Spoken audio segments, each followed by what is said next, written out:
మహాశివరాత్రి రోజు రుద్రతంత్రంలో పాల్గొని ఎలాంటి బలమైన సమస్యల నుంచైనా బయటపడే సంపూర్ణ శివానుగ్రహాన్ని పొందండి.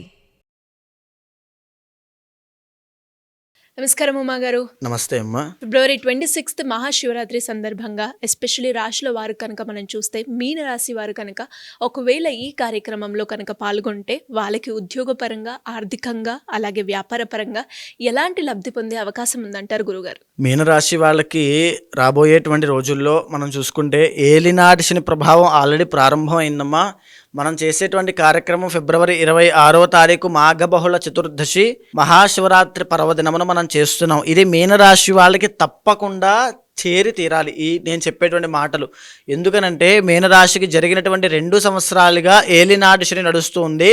అత్యంత ఇబ్బంది పడేటువంటి రాశుల్లో ఫస్ట్ ఉండేటువంటిది ఇప్పుడు మీనరాశి. ఎందుకంటే షష్టగ్రహ కూటమి ఆ యొక్క మీనరాశిలోనే పట్టబోతోంది. ఎప్పుడైతే ఆ యొక్క రాశిలోనే పడుతుందో ఆరోగ్యపరమైనటువంటి ఇబ్బందులు, మ్యారీడ్ లైఫ్లో ఇబ్బందులు, జీవితం అంతా కూడా ఒక్కసారిగా తలకిందులు అయ్యేటువంటి పరిస్థితులు అవుతాయి. ఎప్పుడూ కూడా ఈ సంవత్సరంలో అగ్రెసివ్గా వెళ్ళొద్దు. దేన్ని సాహసోపేత నిర్ణయాలు ఏదీ తీసుకోవద్దు.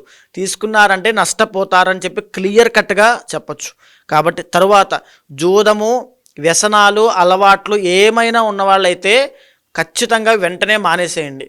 లేకపోతే చాలా ఇబ్బందులు వస్తాయి. జీవితంలో చాలా ఇబ్బందులు వీటి వల్లే ఫేస్ చేస్తారు. ఆ ఫేస్ చేసేటువంటి ప్రాబ్లమ్స్కి ఈ క్షణాలు, ఈ రోజులు ఇవే పునాది పడతాయి. కాబట్టి చాలా జాగ్రత్తగా ఉండండి. డబ్బులు విపరీతంగా లాస్ అయ్యేటువంటి అవకాశం కనబడుతోంది. వాటి విషయాల్లో కూడా అప్రమత్తంగా ఉండాలి. అదేవిధంగా మీనరాశి వాళ్ళకండి 4th and 7th లార్డ్ బుధుడు అవ్వడం వల్ల వీళ్ళకి 2 మ్యారేజెస్ చేసుకునే అవకాశాలు కానీ, మ్యారీడ్ లైఫ్లో సంతృప్తి యొక్క సాటిస్ఫాక్షన్ లేనటువంటి ప్రాబ్లం కానీ ఖచ్చితంగా ఉంటుంది. లేదా 2 మ్యారేజ్ చేసుకునే యోగం ఖచ్చితంగా ఉంటుంది. దీనివల్ల మ్యారీడ్ లైఫ్లో ఇబ్బందులు వస్తాయి. చేసుకున్నది సొంత చుట్టాలైనప్పటికీ కూడా లేదా లవ్ మ్యారేజ్ అయినప్పటికీ కూడా ఎక్స్పెక్టేషన్స్కి రియాలిటీకి చాలా డిఫరెన్స్ ఉంటుంది. వీళ్ళ బంధువులే, ఈ యొక్క మీనరాశి వాళ్ళకి వీళ్ళ బంధువులే శత్రువులు. ఎస్పెషల్లీ రేవతి నక్షత్రం వాళ్ళకి వాళ్ళ తల్లి తీసుకునే నిర్ణయాలు వ్యతిరేక భావాలు పడుతూ ఉంటాయి. సో ఖచ్చితంగా బంధువుల విషయంలో చాలా జాగ్రత్త. ఎవ్వరి మాట మీరు వినొద్దు. మంచి సలహా చెబుతున్నట్టే మిమ్మల్ని ఇబ్బంది పెట్టడానికి చాలామంది శత్రువులు మీ చుట్టూ, మీ శ్రేయోభిలాషుల్లాగా పిలవబడుతూ వాళ్ళు మీ చుట్టూనే ఉంటారు. ఎవరిని నమ్మొద్దు. ఆ విషయంలో చాలా జాగ్రత్త. ఒరిజినల్ కాస్మిక్ హౌస్ కాబట్టి మీనరాశి వాళ్ళది 12వ స్థానం కాబట్టి జనరల్గానే వీళ్ళ దగ్గర రూపాయి కూడా నిలబడదు. ఎప్పుడూ ఏదో ఒక ఖర్చు, ఎప్పుడూ ఏదో ఒకటి ఇబ్బంది వెళ్తూనే ఇలా డబ్బులు వస్తాయి, ఇలా వెళ్తూనే ఉంటాయి. సంచిత కర్మ వల్ల ఇబ్బంది పడుతూ ఉంటారు. అదేవిధంగా విదేశాలు వెళ్ళాలి అనేటువంటి కోరిక మీనరాశి వాళ్ళకి ఎవరికైనా ఉంటే అవన్నీ నిజమవుతాయి. కానీ విదేశాలు వెళ్ళాక కలిసి రాదు, మళ్ళీ అది కూడా జరుగుతుంది. ఇదంతా ఎందుచేత జరుగుతుందంటే సంచిత కర్మ వల్ల జరుగుతుందండి. సంచిత కర్మ వల్లనే ఏలినాటి శని దోషంలో ఇబ్బంది పడతారు. మీనరాశి వాళ్ళకి ఒక ఏలినాటి శని తీవ్రమైన ఇబ్బంది, ఒక ఏలినాటి శని కొంచెం మామూలుగా ఇబ్బంది ఎందుకు వస్తుంది? ఇద్దరు మీనరాశి ఉన్న వ్యక్తులు తీసుకున్నారనుకోండి, ఒకళ్ళు చాలా తీవ్రమైన ఇబ్బందులు పడతారు, ఒకరికి చాలా బాగుంది. అంటే కర్మ, ఎవరికైతే కర్మ తీవ్రంగా ఉంటుందో వాళ్ళు తీవ్రమైన ఇబ్బందులు పడతారు ఖచ్చితంగా, ఎవరైనా సరే. ఆ కర్మ లేనప్పుడు ఆ ఏలినాటి శని అయినా అష్టమ శని అయినా వాళ్ళని ఇబ్బంది పెట్టదు. సో ఈ మీనరాశి వాళ్ళకి కర్మ అనేటువంటిది ప్రాయశ్చిత్తం చేసుకోవాలి. దానికి మహాశివరాత్రి పర్వదినమే అత్యంత శ్రేయోదాయకమైనటువంటిది. ఈ మహాశివరాత్రి పర్వదినాన్ని ఉపయోగించుకోండి, సద్వినియోగం చేసుకోండి. మాఘ బహుళ చతుర్దశి నాడు ఎవరైనా సరే నేను చేసేటువంటి కర్మ ప్రాయశ్చిత రుద్ర తంత్రంలో పాల్గొంటే మీనరాశి వాళ్ళకి రాబోయేటువంటి రోజుల్లో వచ్చే షష్టగ్రహ కూటమి వల్ల 6 గ్రహాలు కలిసిన తరువాత కూడా మిమ్మల్ని ఏమీ చేయలేవు. అప్పుడు వచ్చేటువంటి ఆరోగ్య సమస్యలకు పునాది పడేటువంటి పరిస్థితులు మిమ్మల్ని ఏమీ చేయలేవు. 7వ స్థానంలో కేతుగ్రహ సంచారం కాబట్టి లేట్ మ్యారేజ్ జరుగుతోంది మీనరాశి వాళ్ళకి అనుకున్నప్పుడు వాళ్ళు కూడా ఈ యొక్క కర్మ ప్రాయశ్చిత రుద్ర తంత్రంలో పాల్గొనడం వల్ల మ్యారేజ్ చాలా తొందరగా అయ్యేటువంటి అవకాశాలు ఉంటాయి. తరువాత మ్యారీడ్ లైఫ్లో మేము ఉన్నాము, డైవర్స్ తీసుకోవాలా వద్దా? బికాజ్ కేతుగ్రహ సంచారం ఎప్పుడు కూడా ఒక డైలమా ఫేజ్ అని సూచిస్తుంది. డైలమా అంటే ఒక క్వశ్చన్ మార్క్ని చూపిస్తూ ఉంటుంది. అటు వెళ్ళాలా, ఇటు వెళ్ళాలా, లేదా లవ్ చేస్తున్నాను చేసుకోవాలా వద్దా, లేకపోతే విడిపోయాను ఆల్రెడీ డైవర్స్ అయిపోయింది ఇప్పుడు సెకండ్ మ్యారేజ్ చేసుకోనా వద్దా, ఇలా ఒక క్వశ్చన్ మార్క్తో ఉన్న వాళ్ళందరికీ కూడా ఒక గొప్ప పరిష్కార మార్గమే కర్మ ప్రాయశ్చిత్త రుద్రతంత్రము. తరువాత గృహయోగము. వీళ్ళు ఇల్లు కడతారు, అది వీళ్ళకు ఉపయోగపడదు.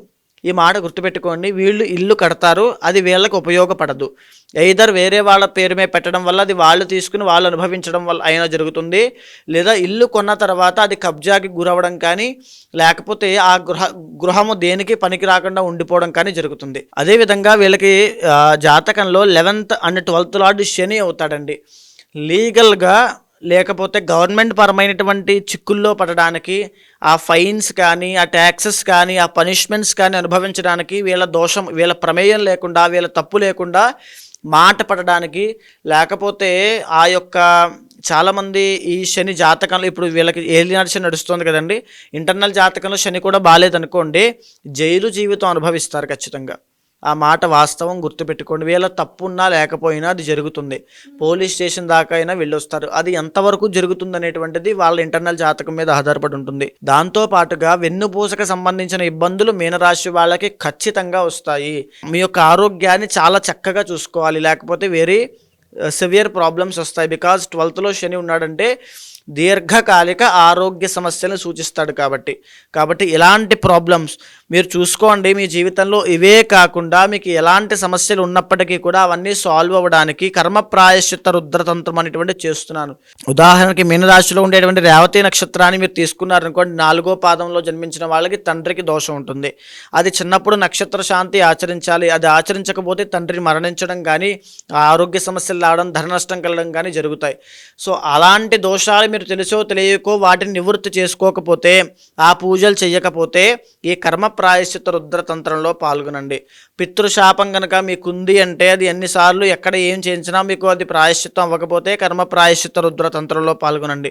జాతకంలో సర్పదోషం ఉంది అంటే కర్మ ప్రాయశ్చిత్త రుద్రతంత్రంలో పాల్గొనండి. ఎలాంటి దోషాలైనా, ఎలాంటి పాపకర్మలకి ఈ యొక్క రిఫ్లెక్షన్గా ఈ యొక్క దోషాలు వస్తాయి. కాబట్టి మనం చేసేటువంటి కార్యక్రమంలో పాల్గొనడం వల్ల సంపూర్ణమైనటువంటి రక్ష వీళ్ళకి కలుగుతుంది.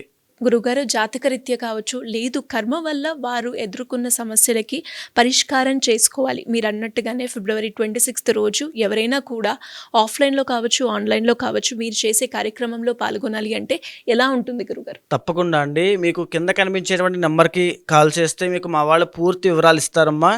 కానీ ఒక్కడు గుర్తుపెట్టుకోండి, స్వయంగా మీరు వచ్చి స్వామివారికి చేస్తే ఆ యొక్క సంతృప్తి, ఆత్మ సంతృప్తి, ఆ యొక్క మీ యొక్క జన్మ ధన్యం అవుతుంది. జన్మకో శివరాత్రిని ఎందుచేత అంటారంటే అమ్మా, ఒక్క శివరాత్రిని సద్వినియోగం చేసుకుంటే చాలు, జీవితం అంతా కూడా తరించిపోతుంది, మన తరతరాలు తరించిపోతాయి. ఒక శివభక్తుడు ఇంట్లో జన్మించాడంటే ఆ ఇల్లు ఎంతో అదృష్టం చేసుకుంటే కానీ ఆ శివభక్తుడు ఆ ఇంట్లో జన్మించడు. అలాంటి మీరు, ఆ శివభక్తితో ఉన్నటువంటి మీరు వచ్చి ఆ కార్యక్రమంలో పాల్గొని ఆ యొక్క స్వామివారికి సేవ చేయండి. మీ యొక్క నవవిధ భక్తి ఏ విధంగా మీరు సేవ చేసినా పర్వాలేదు. స్వామివారిని గానము చేస్తారా, కీర్తన చేస్తారా, స్వామివారికి పూజ చేస్తారా, అభిషేకం జరిపిస్తారా, స్వామివారికి ఏకాదశ రుద్రాభిషేకము, లక్ష బిల్వార్చన, లలితా సహస్రనామ పారాయణ, స్వామివారికి శాంతి కళ్యాణము, రుద్రహవనము, మహాలింగ దీపార్చన, ఇలా ఎన్నో కార్యక్రమాలు మీ చేతిలో మీరే స్వయంగా చేసి స్వామివారి యొక్క కైంకర్యంలో పాల్గొని కర్మని ప్రక్షాళన చేసుకోండి. ఎవరైనా తెలియని వాళ్ళు ఉంటే వాళ్ళకి కూడా కార్యక్రమం వివరాల యొక్క తెలియజేయండి. ఆది దంపతులకు అనుగ్రహాన్ని కలగజేసేలా చేయండి. ధన్యవాదాలు గురుగారు. నమస్తే అమ్మ. సుమన్ టీవీలో మీ పర్సనల్ అండ్ బిజినెస్ ప్రమోషన్స్ కోసం కింది నెంబర్కి కాంటాక్ట్ చేయండి.